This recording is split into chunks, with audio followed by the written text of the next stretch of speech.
Hello guys, आप सभी का स्वागत है ऑब्जेक्टिव मित्रा के इस सेशन में। दोस्तों, इस सेशन के माध्यम से आज हम जानने वाले हैं रेलवे सामान्य अध्ययन जो एसपीडी द्वारा प्रस्तुत किया गया है और इसका दोस्तों ज्ञान संग्रह 2 के बारे में आज हम चर्चा करने वाले हैं। और इसमें जो सब्जेक्ट के बारे में चर्चा करते हैं वो हमारे बीच होता है भूगोल, अर्थव्यवस्था, राज्य व्यवस्था और साथ ही साथ दोस्तों परंपरागत ज्ञान और विज्ञान के बारे में हम बात करते हैं। और यहाँ पे दोस्तों इतिहास के बारे में हम जानकारी इकट्ठा करते हैं। तो चलिए आपको हम लेकर के चलते हैं ज्ञान संग्रह के इस सेशन 2 में। और दोस्तों इसका पहला वीडियो है ज्ञान संग्रह 1, इसको अपलोड कर दिया गया है, तो वहां पे भी आप जाकर के देख सकते हैं। दोस्तों हमारा जो मकसद होता है वो होता है कम समय में आपको सारा कुछ रिवीजन करा देना। हमारा मकसद दोस्तों कभी आपको ज्ञानी बनाना नहीं होता है, आपके बीच रिवीजन कराना होता है। तो चलिए आज भी हम आपके बीच ये सेशन लेकर के रिवीजन कराने आ चुके हैं और आज हम देखने वाले हैं सार संग्रह 2 को। और दोस्तों इतिहास से संबंधित प्रश्न है और यहाँ पे है दोस्तों कि मथुरा संग्रहालय में कुषाण काल के मूर्तियों का संग्रह अधिक मात्रा में है। कहाँ पे दोस्तों? मथुरा का जो संग्रहालय है वहाँ पे किसके काल का है? तो कुषाण काल की मूर्तियों का संग्रह अधिक मात्रा में है, तो आप इसको जानेंगे। अगला है प्राचीन भारत का महान व्याकरण लेखक पतंजलि जो पुष्यमित्र शुंग के समकालीन थे। किसके समकालीन थे दोस्तों? पुष्यमित्र शुंग के समकालीन थे। लेखक का नाम क्या है? तो पतंजलि, और ये हैं महान व्याकरण लेखक। अगला है मौर्यों के बाद दक्षिण भारत का सबसे प्रभावशाली राज्य सातवाहन था। किसके बाद दोस्तों? मौर्य वंश के बाद जो दक्षिण भारत का सबसे शक्तिशाली जो था राज्य वो कौन था? तो सातवाहन राज्य था। नेक्स्ट है बुद्ध की खड़ी प्रतिमा कुषाण काल में बनाई गई थी। बुद्ध की जो खड़ी प्रतिमा है दोस्तों कुषाण काल में ही बनाया गया था। तो अगला है इलाहाबाद के स्तंभ लेख में किसने समुद्रगुप्त की प्रशंसा की थी? तो दोस्तों हरिसेन इसका सही उत्तर होगा। और इलाहाबाद के स्तंभ लेख में हरिसेन ने ही समुद्रगुप्त की प्रशंसा की थी। अगला है मेहरौली जो दिल्ली में स्थित है लौह स्तंभ का निर्माण 4th शताब्दी में हुआ था। कब दोस्तों? 4थे शताब्दी में किया गया था मेहरौली में लौह स्तंभ का निर्माण। अगला है चंद्रगुप्त विक्रमादित्य के दरबार में नवरत्नों में सबसे अधिक प्रसिद्ध कालिदास थे। नवरत्न में कौन थे दोस्तों? कालिदास सबसे अधिक प्रसिद्ध थे। और किसके काल में दोस्तों ये नवरत्न हुआ करते थे? तो आपको सही उत्तर है चंद्रगुप्त विक्रमादित्य जिसे कहा जाता है। अगला है गुप्त काल में स्त्रियों की पुरुषों से बराबरी थी। कब दोस्तों? गुप्त काल में दोनों क्या थे? स्त्री और पुरुष बराबर थे। अगला है अजंता की गुफाओं में चित्र गुप्त वंश के काल के हैं। कब का है दोस्तों अजंता की गुफा में? तो गुप्त वंश के काल का सारे चित्र हैं। कनिष्क को द्वितीय अशोक भी कहा जाता है। कनिष्क को दोस्तों द्वितीय अशोक भी कहा जाता है, तो आप इसको भी याद रखेंगे। द्वितीय अशोक के नाम से जाना जाते हैं कनिष्क। एलोरा गुफाओं का निर्माण राष्ट्रकूटों ने करवाया था। किसने दोस्तों? एलोरा गुफा का निर्माण राष्ट्रकूटों ने करवाया है। नेक्स्ट है दिलवाड़ा के प्रसिद्ध जैन मंदिर को वस्तुपाल एवं तेजपाल द्वारा बनवाया गया था। दिलवाड़ा के जो प्रसिद्ध जैन मंदिर है उसको वस्तुपाल और तेजपाल ने बनवाया है। अगला है महाबलीपुरम के 5 रथ पल्लव राजवंश ने बनाए थे। कौन दोस्तों? पल्लव राजवंश ने महाबलीपुरम के 5 रथ को बनवाए थे। अगला है कांचीपुरम का कैलाश मंदिर नरसिंह वर्मन के आदेश पर निर्मित हुआ। किसके आदेश पर? तो नरसिंह वर्मन के आदेश पर निर्मित हुआ है। नेक्स्ट जो है दोस्तों ये है अर्थशास्त्र से संबंधित, और इसका संबंधित जो प्रश्न है वो है कि भारत के विदेशी विनिमय संचय का प्रतिरक्षक भारतीय रिजर्व बैंक है। कौन है दोस्तों? ये है भारतीय रिजर्व बैंक। अगला है शेयर घोटालों से संबंधित विभिन्न पहलुओं की जांच हेतु जानकी रमन समिति गठित की गई थी। किसका दोस्तों? जानकी रमन समिति का।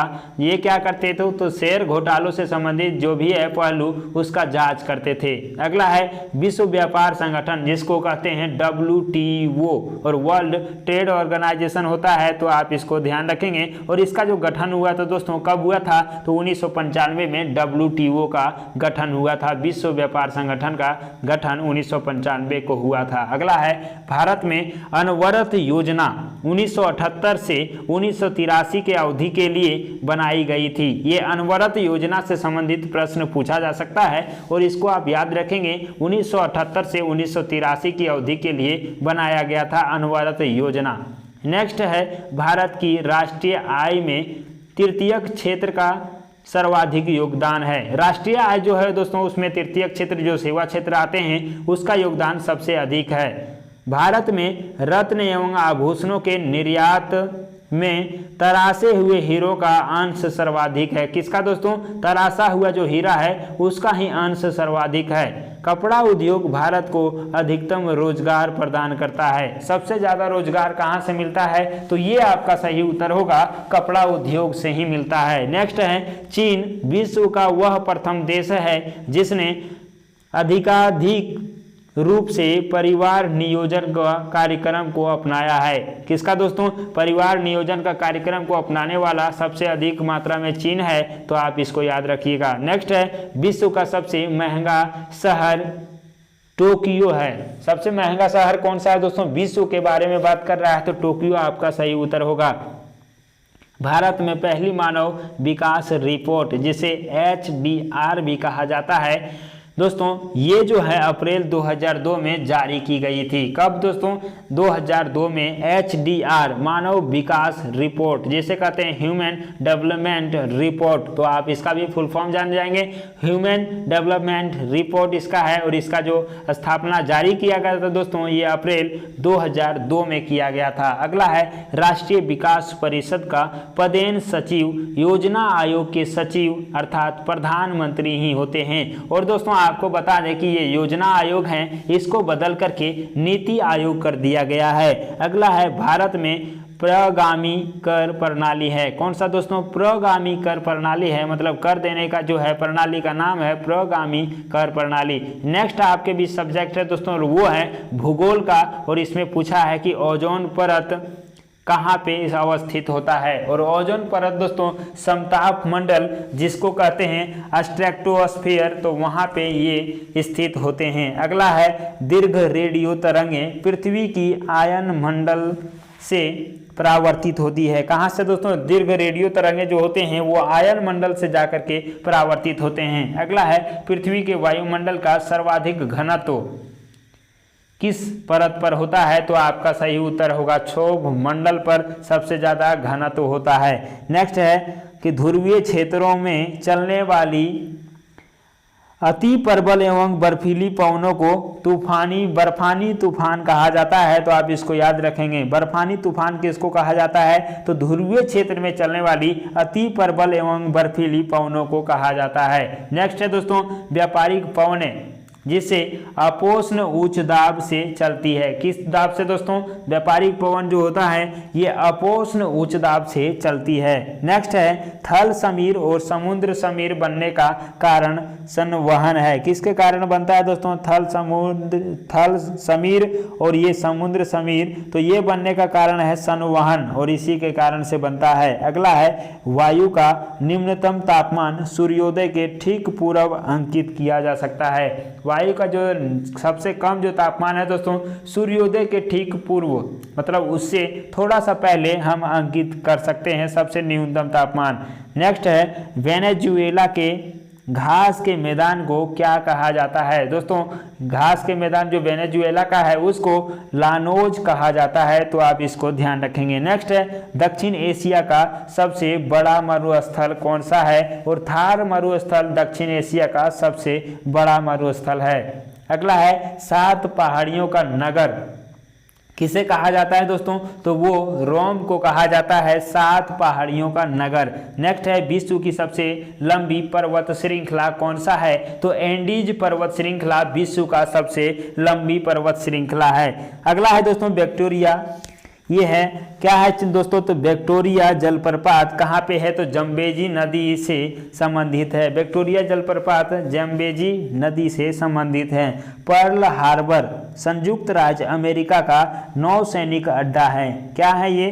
पर्ल हार्बर संयुक्त राज्य अमेरिका का नौसैनिक अड्डा है। तो नेक्स्ट है दोस्तों सूर नहर सुपीरियर और ह्यूरॉन को जोड़ती है। कहाँ कहाँ दोस्तों, सू नहर जो है सुपीरियर और ह्यूरॉन को जोड़ती है। अगला है वोल्गा नदी कैस्पियन सागर से गिरती है।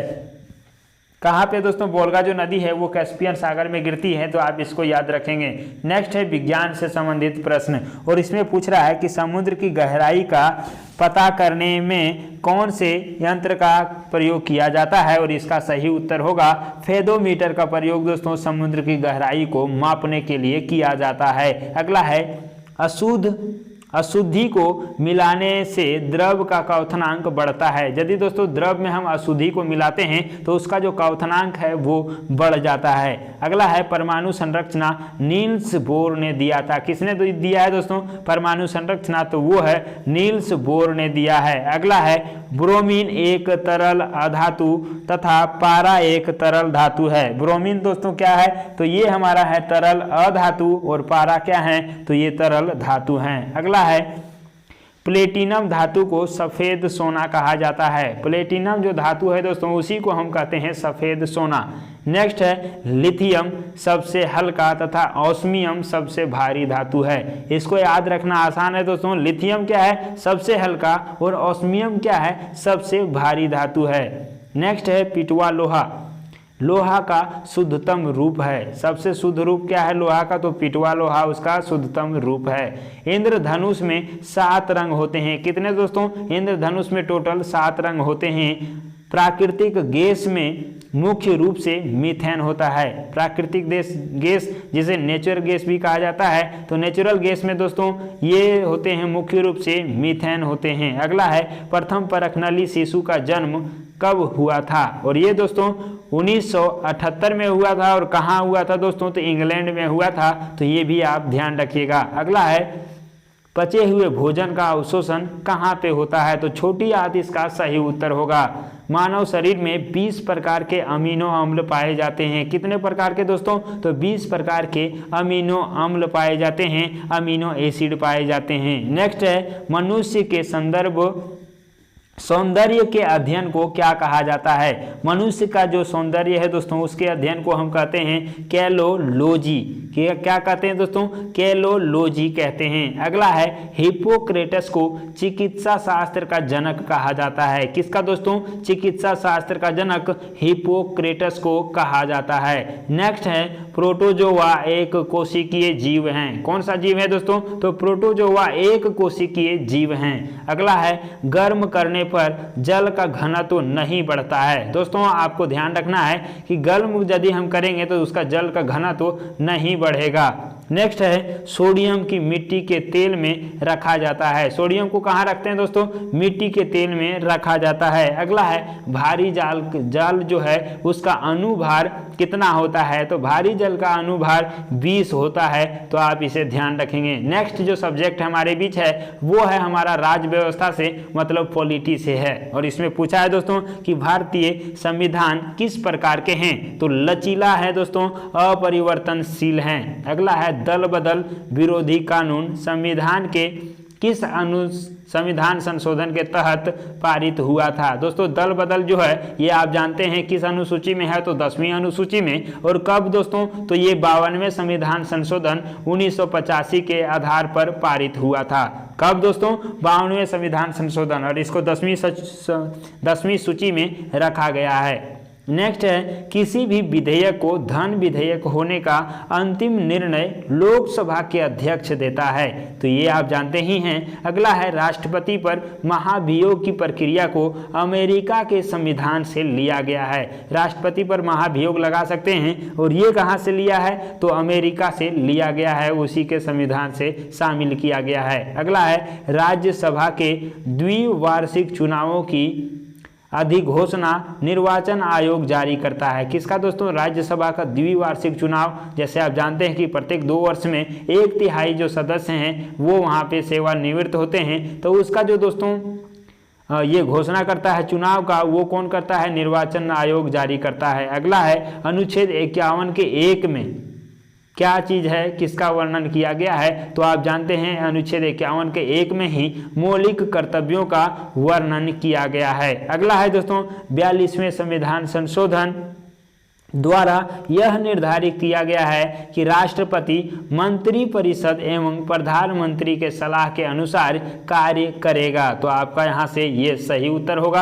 अगला है राष्ट्रपति तथा उपराष्ट्रपति के निर्वाचन संबंधी विवादों का निपटारा कौन करता है। तो दोस्तों आपको बता दें कि राष्ट्रपति और उपराष्ट्रपति के बीच में निर्वाचन संबंधी कोई भी विवाद हो तो उसका निपटारा उच्चतम न्यायालय अर्थात सुप्रीम कोर्ट द्वारा किया जाता है। अगला है भारतीय संविधान में शामिल समवर्ती सूची कहां से लिया गया है, मतलब किसके संविधान से लिया गया है। तो दोस्तों ऑस्ट्रेलिया से। समवर्ती सूची कहां से? ऑस्ट्रेलिया से लिया गया है। अगला है पंचायती राज संस्थाओं का ढांचा त्रिस्तरीय है। कितने स्तर का है दोस्तों?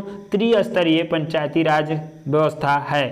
केंद्रीय सरकार ने पंचायती राज संस्थाओं की कार्य प्रणाली और ढांचा में सुधार लाने के लिए अशोक मेहता समिति की नियुक्ति किया है। किसका दोस्तों? अशोक मेहता समिति का नियुक्ति किया है। तो आप इसको भी याद रखिएगा। अगला है मुंबई और कोलकाता उच्च न्यायालयों की स्थापना 1862 ईस्वी में हुई थी। कब दोस्तों? 1862 में मुंबई और कोलकाता उच्च न्यायालय की स्थापना 1862 में ही हो गया था। अगला है परंपरागत ज्ञान के बारे में। यहाँ से दोस्तों देखेंगे कुछ अलग तरह के अमेजिंग फैक्ट। दोस्तों क्या है कि कश्मीर को भारत का स्विट्जरलैंड एवं पृथ्वी का स्वर्ग कहा जाता है। किसको दोस्तों? कश्मीर को। क्या क्या क्या कहा जाता है? तो भारत का स्विट्जरलैंड और पृथ्वी का स्वर्ग कहा जाता है कश्मीर को।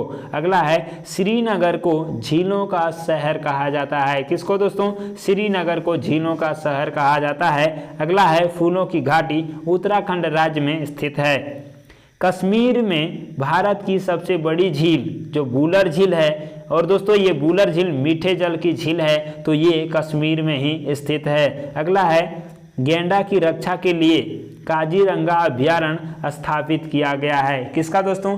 गैंडा जो है उसकी रक्षा के लिए काजीरंगा अभ्यारण्य को स्थापित किया गया है। नेक्स्ट है ये सेक्युलर एजेंडा पुस्तक के लेखक कौन है? तो अरुण शौरी है दोस्तों इसका नाम। क्या है? तो ये सेक्युलर एजेंडा और इसको लिखने वाले थे अरुण शौरी। नेक्स्ट है टी शब्दावली किससे संबंधित है? तो टी दोस्तों गोल्फ से संबंधित हैं, तो आप इसको याद रखेंगे। नेक्स्ट है ये सूटेबल बॉय पुस्तक के लेखक कौन है? तो विक्रम सेठ इसका सही उत्तर होगा। ये सूटेबल बॉय पुस्तक के लेखक विक्रम सेठ हैं। नेक्स्ट है दोस्तों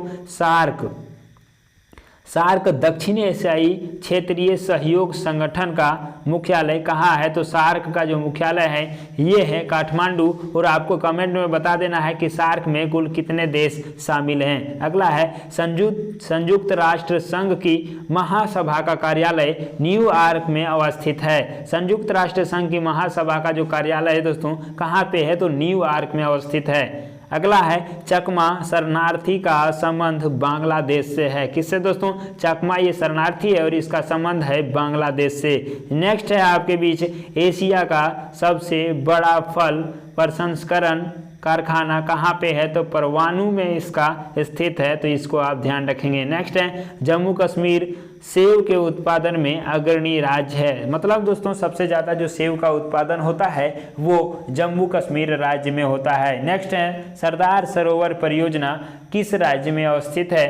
तो इसका सही उत्तर होगा गुजरात राज्य में सरदार सरोवर परियोजना है। अगला है प्रथम राजीव गांधी राष्ट्रीय सद्भावना पुरस्कार किसको दिया गया था? तो प्रथम राजीव गांधी राष्ट्रीय सद्भावना पुरस्कार मदर टेरेसा को दिया गया था। तो दोस्तों इस प्रकार से हम ये सार संग्रह मतलब ज्ञान संग्रह 2 का रिवीजन कर लिए हैं। तो कम समय में दोस्तों इन सारे चीज़ों को कवर करने का प्रयास रहा था मेरा, और आप भी इन सारे चीज़ों को इतने कम समय में भी पूरा कर पाए होंगे। दोस्तों यहाँ से मैं आपको बता दूं कि यदि आपको ये स्पीड अच्छा लग रहा है तो सही है, और आप और भी कम समय में ये पूरा करना चाहते हैं रिवीजन, तो आप इसका स्पीड को 2 गुना करके भी देख सकते हैं और आप अपने इस रिवीजन को फास्ट कर सकते हैं। दोस्तों ये सेशन कैसा लगा आप कमेंट बॉक्स में जरूर बताइएगा, और दोस्तों अच्छा लगा हो लाइक करके चैनल को सब्सक्राइब भी कर लीजिएगा और अपने दोस्तों के साथ शेयर भी कर दीजिएगा। तो हम आपसे लेते हैं विदा, मिलते हैं अगले वीडियो में, तब तक के लिए बाय बाय।